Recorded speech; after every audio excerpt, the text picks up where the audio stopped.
From the heart of the Space City to the heart of Gen Z, welcome to Next Gen Conversation. Not Dad's Talk Radio. Ethan talks to you about the issues and events that matter to our generation. This is the Next Gen Report with Ethan Buchanan. Hey everybody, how are we?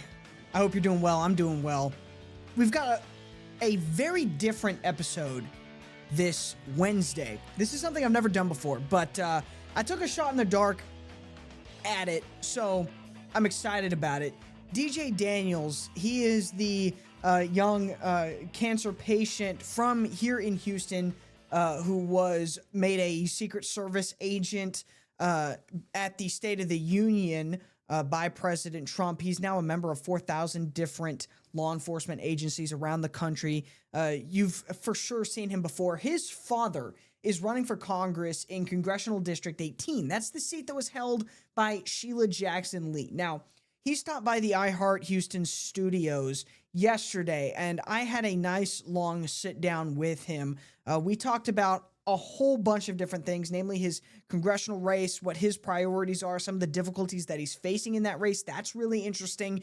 And of course, we also talked with DJ about his law enforcement experience, which was really cool. I'm really excited for y'all to hear that. That will be the next 3 segments after this first one. So basically the rest of the show. Now, unfortunately, I was not able to get the cameras in there set up. So it's going to be audio only. All right. So if you're here watching the video right now on YouTube or on X, I want to encourage you, keep listening. It's really good stuff. It's really good content, but unfortunately, I just was not able to get the videos up and running for that.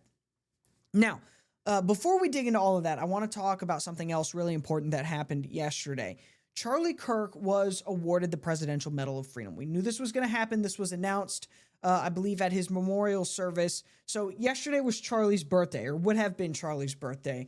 So on Charlie's birthday, President Trump signed a proclamation that made October 14th the National Day of Remembrance for Charlie Kirk, and also awarded Charlie a Presidential Medal of Freedom.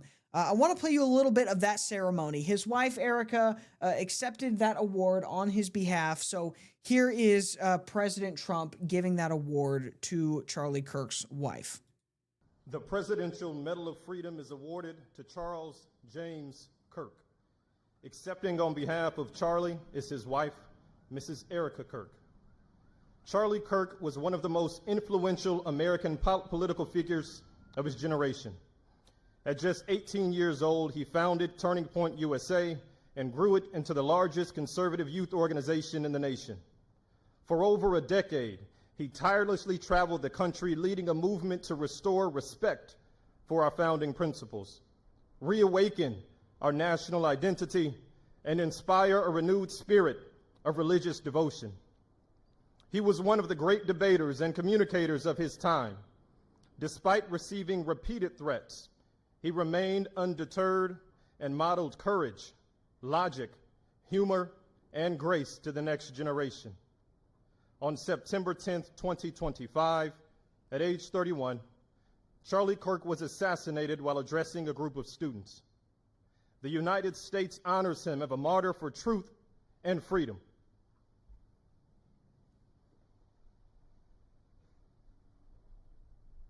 And now President Trump hands the medal in its nice fancy box to Erica.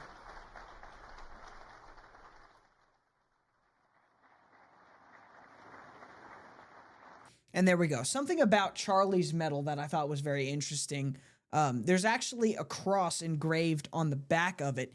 It's my understanding, I don't know how accurate that is, but it's my understanding that this is the first time in United States history, in the history of the award, that a cross has been engraven on the Presidential Medal of Freedom. I don't know if that's real, but I read that. I believe Benny Johnson said that, and Benny Johnson seems like a reliable source on those sort of things. So there we go. Now, I also want to play you right before that. Donald Trump actually spoke about Charlie. And of course, Trump and Charlie knew each other very well. Charlie was a key part of the Trump movement. So it's not surprising that Trump went through this trouble to honor Charlie. And it's not surprising that Trump spoke at this ceremony. I want to play you this one clip because it really is very telling.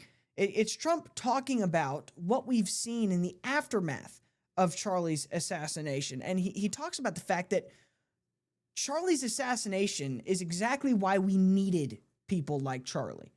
The fact that, you can't disagree anymore without being labeled a bad guy, without being labeled a fascist, without people trying to assassinate you, that's exactly what Charlie was trying to prevent. And they killed him for it. Take a listen to this. In the days since Charlie's killing, we've seen exactly why our country so dearly needed his example. We've watched legions of far-left radicals resort to desperate acts of violence and terror because they know that their ideas and arguments are persuading no one. They know that they're failing. They have the devil's ideology, and they're failing, and they know it. They feel it, and they become violent. They seem to become very violent on the left. They've rammed vehicles into federal law enforcement, fired sniper rifles at ICE agents. And he's right. The left has gotten incredibly violent.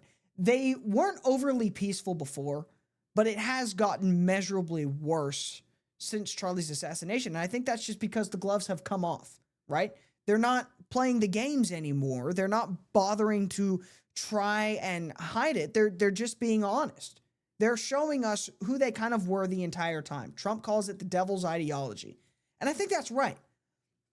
From a religious perspective, when you kind of zoom out a little bit, you don't think about politics just politically, but you also add religion to it because religion is a factor here. I've said it before. Leftism is essentially worship of the state. It is a religion.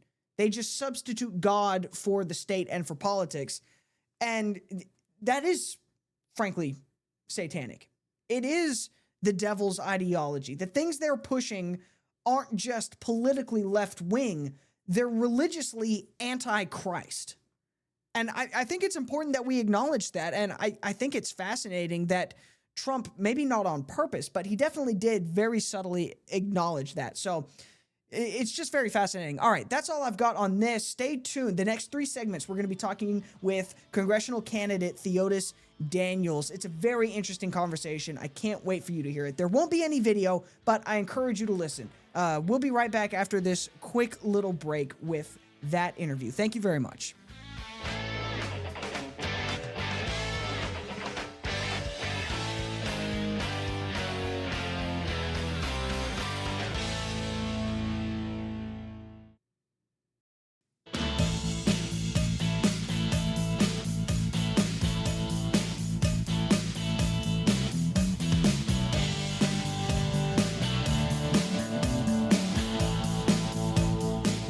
Alrighty, welcome back to the Next Gen Report. We now go to my interview yesterday with Theodis and DJ Daniels. I apologize again if you're watching on video. You won't see any video, but it's really good audio. I encourage you to take a listen. So with that, I'll let the recording play. Thank you very much.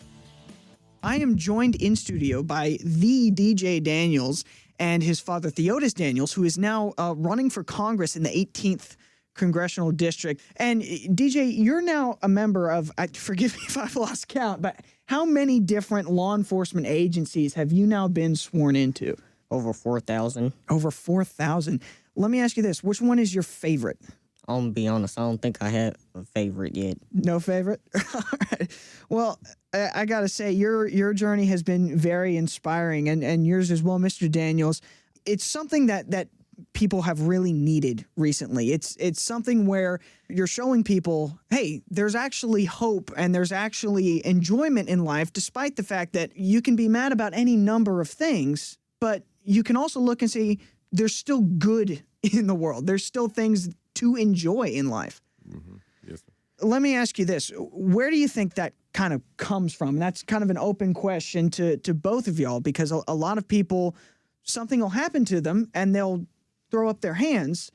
How do you find that drive to keep looking for positive things and doing positive things? Well, first of all, I mean, I pray a lot. Mm.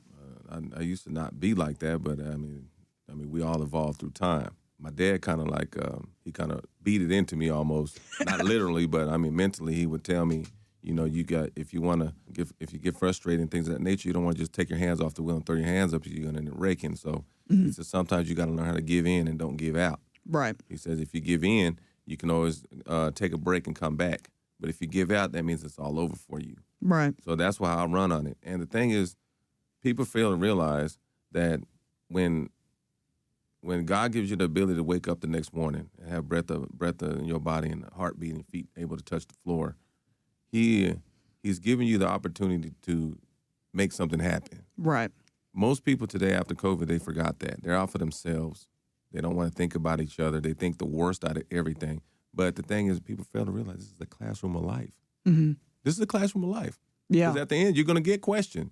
You know, you're supposed to go out and do something good. I don't care if you just do it for one person. You've done plenty. Mm-hmm. But for us, with him getting this cancer, and I don't know if you're aware of this, but you know his cancer came from the environment. So even with me running for Congress and stuff, it's a personal deal with me. It's just not about money. I could care less about money. I wanted to kind of give back to everyone because if the prayers weren't there and the support weren't there, if it weren't for all the millions of bald heads that he's rubbed and all the ladies that he's hugged, we wouldn't be here having this conversation. I don't know where I would be. You know, I mean, it's a lot of weight to handle. I wouldn't put this responsibility or this journey on any other person, even my worst enemy, to deal with this cancer. I mean, it is absolutely the worst thing you could think about.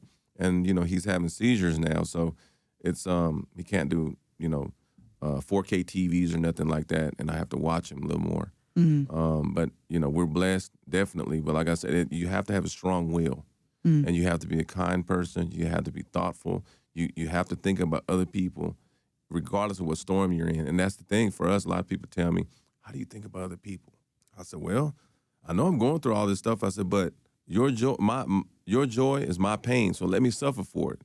You fail to realize for you to sit here today and that amazing body of yours with that great mind, somebody suffered for all of us to be here today. And I don't think I have to remind people who that is. Right. Yeah. You know who that is. Yeah. Amen to that.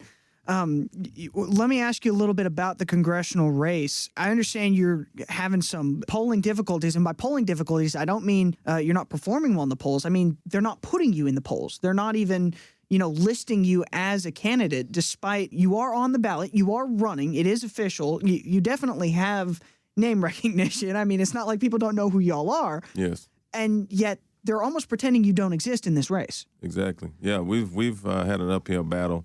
I don't know anything about any debates. I mean, I look for them. I don't get any emails. The Harris County GOP president, Cindy Siegel, is bounded by her bylaws to be unbiased and help all the candidates. Well, that's not what's happening. Okay? And my deal is there's other things that's involved. And I literally had to file an ethics complaint against her because she wants me to drop out to endorse one of her friends. And I'm not going to mention the friend's name because I don't think it's her fault, But still, she's still violated, and that's not fair to me. People in the 18th district in Harris County has been under a microscope of scrutiny of corruptive behaviors, ballot stuffing, election interference. It's been there, and this is the time that it's going to change. It will change, and I don't understand. If you're going to represent one party, but you want to put the benefits to the other party, then you need to be able to represent the party that you need to be with. Right. There's no need in somebody running as, let's say, a Republican and then turn around and get in and say, oh, well, I was a Democrat. Now, you see what the Great Divide is going to continue. Right. It's going to get wider than the Grand Canyon. And people are tired of that, They want a genuine honesty. They want a person that they know that they can get in there and going to try to fix the problems of all, the grassroots folks. But a lot of these folks are out for themselves or their constituents. Like I said, I don't care about the money. I don't. I've been working for the county in Harris County for free for the last 3 years. I can show you my contract. I charge the county no money. You tell me who's got a contract to the county that has a $0 amount on their contract. I don't think you'll find anybody. Right, yeah. And I did that because I felt like everybody in Harris County and Houston has prayed for my son, and that's the most valuable thing that you have is God's time. So I gave it back to you. It's not always about money. Like I say, this is all coming from within myself because I appreciate it and I want to give back to people, and that's what we're trying to do. Even when we just raised $200,000 with Jason Aldean and gave away every dollar We didn't keep $1. It's almost kind of like that sort of uniparty that, the grassroots has been complaining about this for a long time. I'm a Gen Z. That's one of the big reasons that kind of pushed Gen Z voters to Trump in such a big way, is because we thought, okay, both the Republican establishment and the Democrat establishment, they seem to be more interested than fighting with each other or looking like they're fighting with each other than actually achieving anything. And this is a kind of a both sides issue with the Harris County GOP trying to, from what it sounds like, push you out almost. It seems like an example of that. Is that kind of how it feels? Yeah, it is. They need a new president. I'm sorry, the meat's been marinating too long. Got a little too comfortable. God didn't put us here to be comfortable. That's why you have ups and downs, good days and bad days. But that president over there needs somebody to run against. I'm going to look like I'm going to have to run against her to get her out of there so we can get things done properly and equally. Yeah. But yeah, I mean, that's pretty much what they're doing. I just want to be able to debate these folks. I want to debate Menifee. I want to debate Edwards. I want to debate Yolanda Jones. I want to debate Isaiah Martin if he gets on there. Carmen, Ollie Knox, George Foreman. He's a good man. He's a pastor. He's a good dude too. Vince Duncan. I can just go down on the line, and I can remember all these names. I wonder if they can do that. You see what I mean? Yeah. And so the people in 18, you have to understand, God's working. Yeah. Why did God pick 2 people out of the same district, out of 400 different Congress folks, and they both died of the same thing, which is cancer? Cancer is a big thing. Why did he pick Harris County? How is that possible? That's like you shooting in there and hitting fish. And then I come along with my son, and magically, deliciously, it manifests itself to where I didn't even know President Trump was going to make him a Secret Service officer, and that blew my mind. But the energy inside of that room was, it's almost to where I can't find the words to even tell you how that felt, because I could feel it through my skin. I mean, it went into my soul. I could feel the vibrations of it, the DJs chanting in there, clapping, and everything else, all the while one side of the room refused to stand up. Alrighty, everyone. It is at this juncture we're going to take a quick break. I've had to cut this interview up so it fits in the format of the show. A lot of interesting stuff here from Theodis and DJ. We've got a lot more coming up in the next segment of the interview that I'm going to play for y'all. We talked a lot about the State of the Union, where DJ was sworn in as a member of the Secret Service. If that's something you want to hear more about, and the Democrats' reaction to that, which again, it was very disgusting to me, just being someone who's, from this district. I've been affected, my family, with cancer as well. So seeing the Democrats not being able to stand and cheer for DJ, especially now that I've met him myself, it was really disgusting. But we're going to be talking a lot more about this with DJ and Theodis, so stay tuned for the next segment. We'll be back in just a second with a whole lot more of this.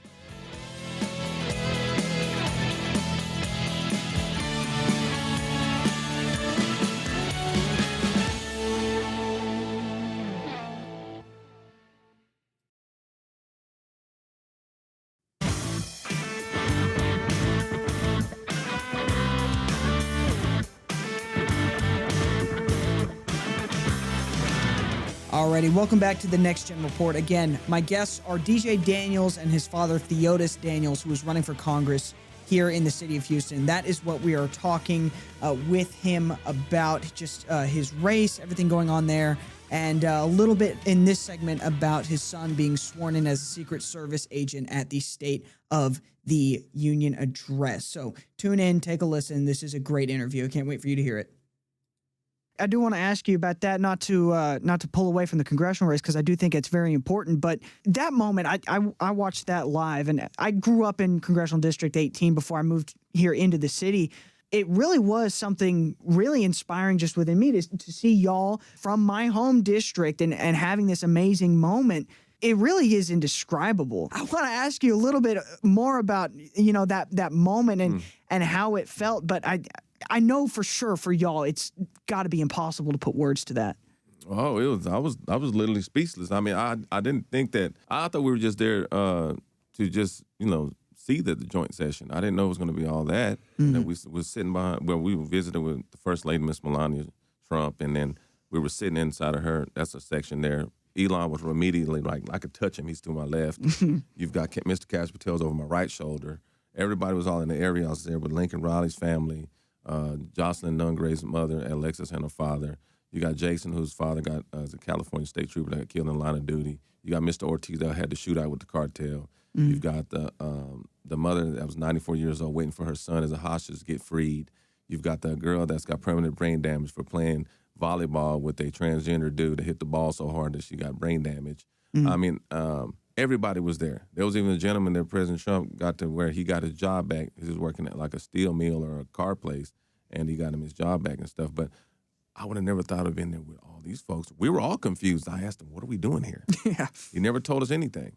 But we did eat some amazing sandwiches. I ain't gonna lie, they had the best sandwiches. Oh, yeah. I bet that food is good. Yeah. So, long story short, we saw President Trump coming in, and I noticed one side of the room wasn't standing up, making boos and all kind of bullcorn. And I was like, well, I didn't know the process. So one side of the room that was closer to us was stood up and applauded.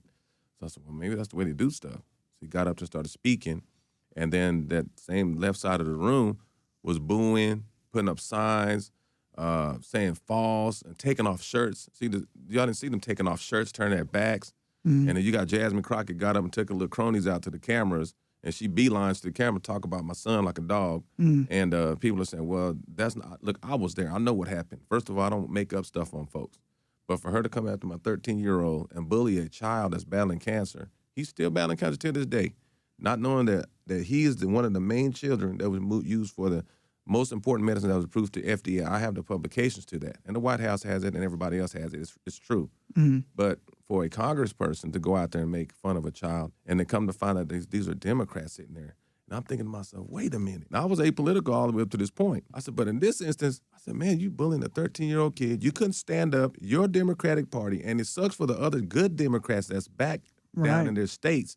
The majority rules, you misrepresented your party, and they should be mad. They did not stand up for two mothers that lost their daughters in the worst way possible by illegal immigrants. I mean, you got to think about that. You wouldn't even stand up and recognize just hearing their daughters' names. You wouldn't stand up for the two fallen officers' families that died in the line of duty when President Trump was recognizing them. You couldn't even stand up for me and my son, and we had no grief with no one. I do know one thing. I pulled a lint out of my pocket. I went and sold all the hogs I had. Whatever I had, I sold to get him to all these events, whether it was mostly Democrats and the Republicans, which didn't matter to me because you're doing something for my son. So even if I have a personal difference, I have to put it aside to make sure it's done for the betterment of the people to make a good impression. They didn't do that. Right. And the funny thing is, the crazy part is we was on the plane, the United plane with Turner. So when we got on the plane, Mr. Troy Nels saw us. He was in the first class in the front, and he got up and took a hug and all that other stuff. As we were going up, everybody was waving to us, and we get to this one row, and I'm looking there, and it's got a great little beanie-looking thing on. I said, what's going on, young man? And that was, Turner. And Jeff was sitting by the window, and DJ, I don't know how the hell he ended up getting a seat next to him, but I'm sitting right behind him, poking Sylvester through the seat there and trying to, talk to him. And he wasn't really like himself. It was a little off that day. Yeah. And so when he was leaving, I was like, well, I'll see you up in there, up in there later on. He was like, okay. And so then they left, and then everything was happening. So all the while in the joint session, I'm standing up behind Miss Melania, and he takes his glasses down. He usually sit with his legs crossed, and he pulls his glasses down. He looked, and he pointed up. I looked around. I said, me? And he was like, you. I started laughing. I laughed at him. He laughed back at me. All the while Al Green was getting thrown out. So I'm saying to myself, oh, my God, Al Green. I said, dude, you sit down. You're embarrassing the hell out of Harris County. And then when he threw him, I said, oh, Jesus Christ, there he goes, man. He's going to embarrass Texas. Oh, God. Oh, my God. Yeah. So that's where I was at. But it's the crazy part of it is because when all the while that Mr. Green was pointing his cane the first time and Mr. Mike Johnson kept telling him, sit down or whatever, he would actually, if you look at the video, he actually turned to the left and put his cane down, was finna sit down, but he looked around at all his little constituents, and then he put his head down a little bit, he picked it back up, he turned around and started doing his cane again.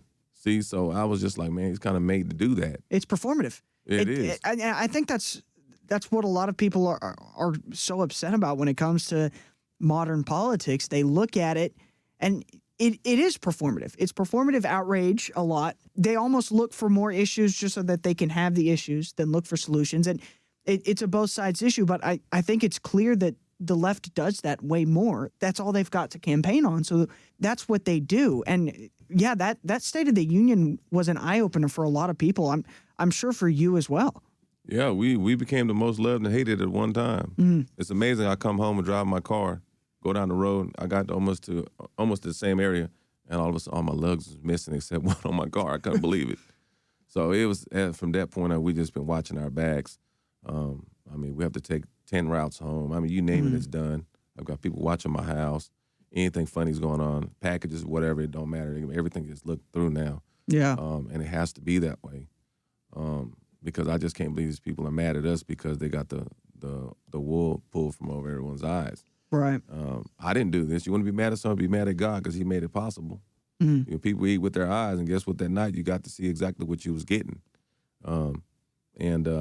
Like I say, for all the Democrats that were sitting at home, that are good people generally, God-fearing, praying, and faithful, when your constituents did not want to stand up for us, that means they didn't care about you either. Right. Because everybody, it don't matter what party side that you're on, cancer's touched somebody in your life. And you're telling me that your party couldn't stand up for a child that's battling cancer.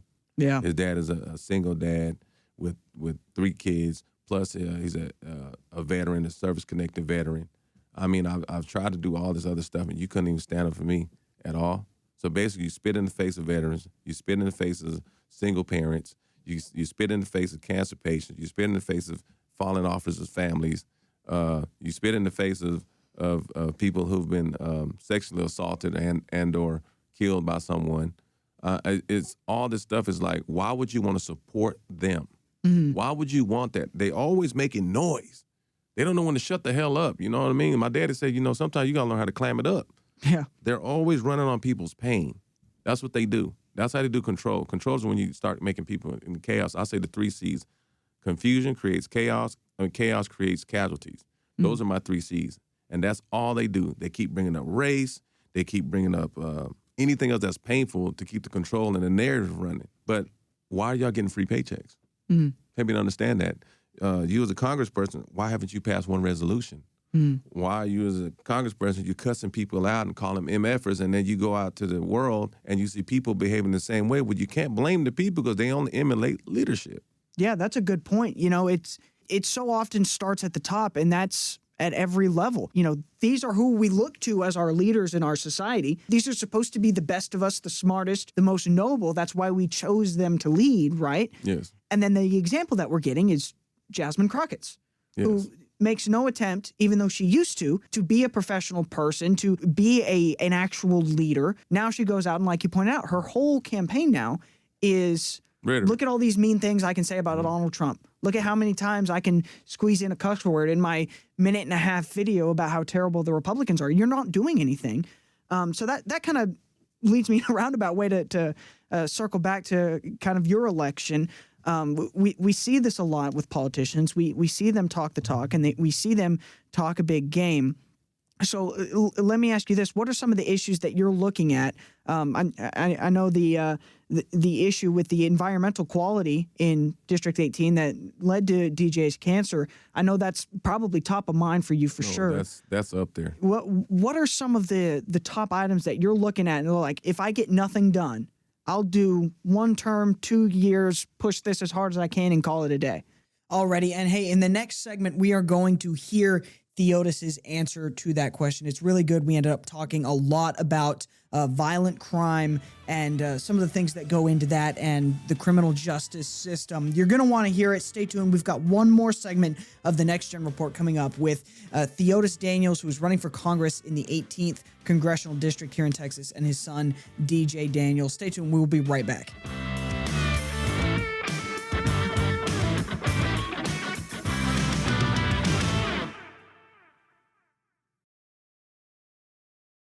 And we're back. In this final segment of our interview with Theodis Daniel, he'll talk to us a little bit about what his top priorities are going to be if he gets into Congress. He's running in the 18th Congressional District. Take it away, Mr. Daniel. You got to make sure that people are safe. And you can't shortchange and be cheap on public safety. Right. But you also have to allow them to do their job. Can't be out there just doing whatever the hell you want. This doesn't work this way. We live in an incorporated area. And if you notice, if you go to some areas that you drive out of town that says unincorporated, that's because they don't have the amenities, running water, trash pickup, and stuff like that. So you can do whatever you want out there. But now when you come to the corporated area, that's what they call bylaws, laws. You have to follow them. And if you don't want to follow them, well, you know what? You can go on over there, but there's repercussions for that. HPD density population for officers to be there to answer calls and come is 2.23 per 1,000 residents. How in the hell is that going to help you out? There's only 2.23 officers available for 1,000 residents in the population density of Chicago. Chicago has like 10,000 officers. What the hell is Houston's problem? Obviously, there's a problem within the administration. It doesn't have nothing to do with the fact that they can't get anybody. They would love to work. There's something that you're doing wrong. They're keeping it the old school way. You need to come to the age and get this thing up to date. This is ridiculous. The officers they have to pay for every stinking thing that they got. These vehicles that they drive, plastic falls off. You can't find the parts. You got lazy workers dragging it out. It don't take a week to change no control arm. I'm sorry. I got people that can do that. Well, there's an easy fix. Why don't you contract little shops or mom and pops or something? Go get some kids that's graduating from mechanic schools and hire them on in and get it done. You've got one vehicle over here that's got a bad transmission. This one has a bad engine. Well, I tell you what, take the bad transmission, take that engine, put it over. It's called K-balling. You have to take one to make one. Right. But they don't do that. But the thing is, people are getting robbed. And also we need accountability as well. The DAs and the county attorneys, they and the judges, they're the most important thing when it comes to law and order and keeping the peace. But they have failed and dropped the ball for decades, and it's gotten worse progressively since the last 8 years. It's been worse. They've been letting murders out, bond after bond after bond. Now, that didn't happen before they went into that bond reform.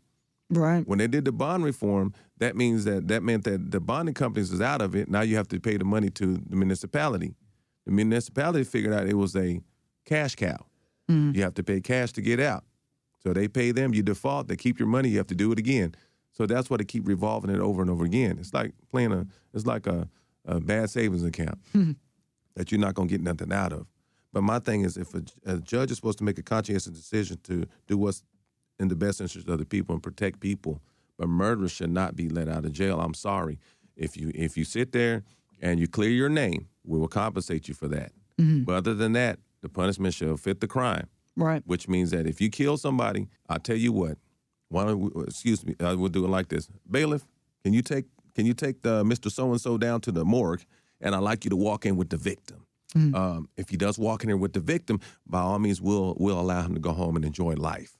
Because it's unfair to the person that's laying in that freezer that you decided to have fun to go kill, and you get to get out and do whatever you want, hug your loved ones. What about them? Right. What about them? Yeah. That doesn't work right. But the judges keep doing it. They have what they call absolute immunity. Absolute immunity. Even God's law himself. Nobody's got absolute immunity. You're going to pay for whatever you do and say. But with that responsibility, you need to make the right decision for the people. And they're the ones that's sitting there keeping the streets unsafe and things of that nature because they don't want to do what they need to do. Keep the violent ones in there. The minor offenders, yeah, we can work with them. But other than that, the violent ones, we don't need them out. Right. I ain't gonna lie to you. I mean, the ones that murder, rape, and commit supreme acts of violence on people repetitively, they can now be Ugandans or they can be El Salvadorians. Take your pick, brother, because that's the only way. Because you can't act right out here. We can't have you out here hurting and killing folks and raping kids and babies and old people and stuff like that. We can't have that. So yeah, get rid of them. They need to go. We are a great country. Everybody wants a lot of people, they don't understand they'll die to get here. But the thing is, now you have people in place that's never worked for nothing. Right. They've been given everything, handed to them, never experienced nothing. They're on the delusionality of the internet world and social media to where it's so unreal to the point that they think it's real. But guess what? The pain is real. Yeah. I'm looking at them. Look at this. My mother was murdered. She was a cold case, 46 out of 103 cold cases. She was stabbed in the throat. She was stabbed in the palms of the hands, stabbed in the chest, left breast, and right breast. That's how they found my mother, stripped butt naked and threw on a pool table. My dad said that her face, she had this look on her face like if you stubbed your toe. And I was 12 years old. My son, my 15-year-old homie, he got shot here in Houston by a grown man. I've been to countless officers' funerals.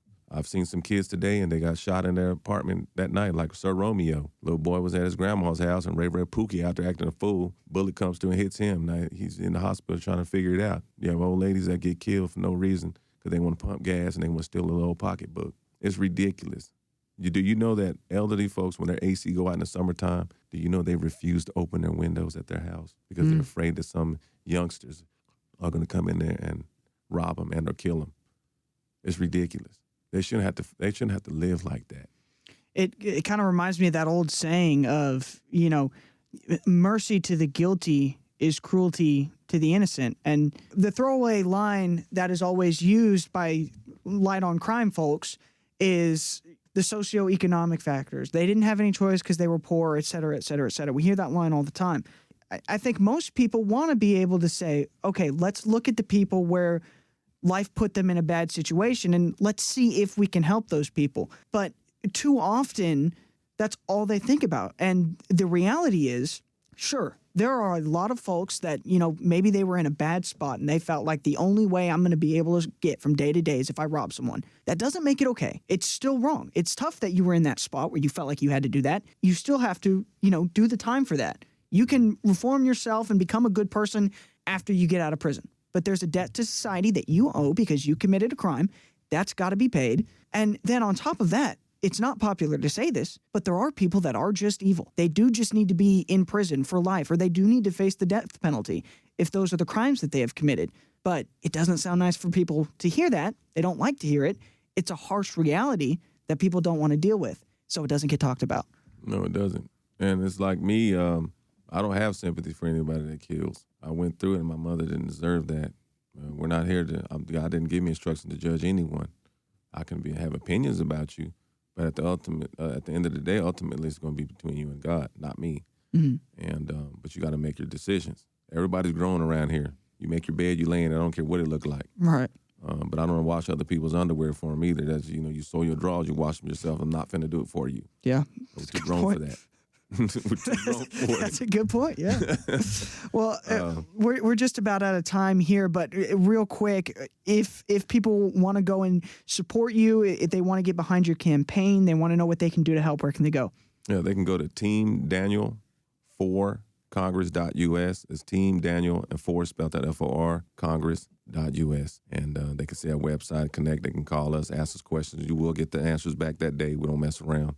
Hopefully you can deal with the answers because I'm going to give it to you pretty raw. And another thing, whenever we get a chance, we can talk about medicines and stuff like that because, Divargis medicine's $200,000 a month. So I know what that feels like dealing with Social Security and all that other stuff. So there's a lot of things that we could work on, but you need somebody that's been paying to fix the problem. Right.